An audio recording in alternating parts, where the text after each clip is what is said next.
Ayan, magandang gabi po mga kapatid na guro. Pasensya na kayo, sobra-sobra talaga tayong busy ngayong panahon na to. No? At, ngayon, at mainit pa rin ang pinag-uusapan, ano, yung 30-day mandatory or uninterrupted or ang tawag ko nga dyan, undisturbed no, vacation. Ano? Although 60 days talaga yan, ano, yung 30 days, yun yung hindi ka talaga pwedeng abalahin at all. That's absolute. No? Ngayon, meron po tayo ngayong umaga, meron po tayong sulat na pinadala sa DepEd Central Office, no? Composed of 13 questions, na po.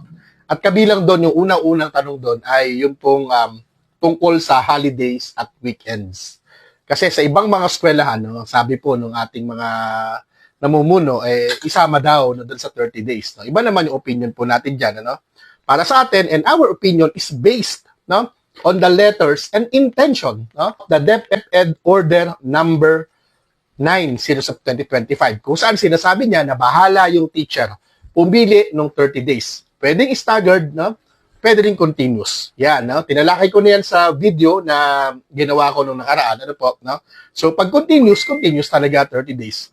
Pag staggered, pwedeng putol-putol. Ang ginawa po ng marami po sa atin ay pinutol, hiniwala yung weekends at yung holidays. At hindi raw yun po pwede. Sumagot po yung DepEd po dyan kanina.